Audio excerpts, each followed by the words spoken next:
Hanumanth ಚಲವಾದಿಯವರ ಸಾರಥ್ಯದಲ್ಲಿ ಭೀಮಧ್ವನಿ news 7. Gadag ಜಿಲ್ಲೆಯ Ron police ಠಾಣೆಯಲ್ಲಿ ಗಣೇಶ ಹಾಗೂ ಈದ್ ಮಿಲಾದ್ ಹಬ್ಬಗಳ ಶಾಂತಿ ಸಭೆ ಜರುಗಿತು.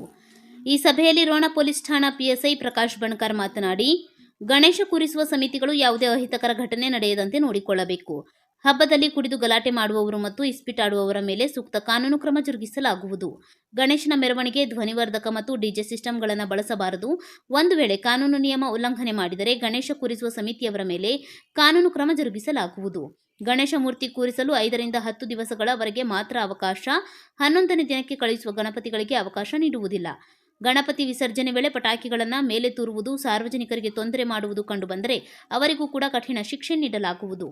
2 ಹಬ್ಬಗಳನ್ನು ಶಾಂತ ರೀತಿಯಲ್ಲಿ ಆಚರಿಸಬೇಕು. ಶಾಂತಿ ಕದಡುವ ಯಾವುದೇ ಧರ್ಮದವರಾಗಿರಲಿ, ಜಾತಿಯವರಾಗಿರಲಿ ಕಾನೂನು ಉಲ್ಲಂಘನೆ ಮಾಡಿದವರನ್ನ ಸುಮ್ಮನೆ ಬಿಡುವುದಿಲ್ಲ ಎಂದು ರೋಣ ಪೊಲೀಸ್ ಠಾಣಾ ಪಿಎಸ್ಐ ಪ್ರಕಾಶ್ ಬಣಕಾರ್ ಎಚ್ಚರಿಕೆ ನೀಡಿದ್ದಾರೆ. ಈ ಸಂದರ್ಭದಲ್ಲಿ ಊರಿನ ಪ್ರಮುಖರು ಮತ್ತು ಹಿಂದೂ ಮುಸ್ಲಿಂ ಬಾಂಧವರು ಮತ್ತು ರೋಣ ಪೊಲೀಸ್ ಠಾಣೆ ಸಿಬ್ಬಂದಿಗಳು ಹಾಜರಿದ್ದರು. ಭೀಮಧ್ವನಿ ನ್ಯೂಸ್ 7.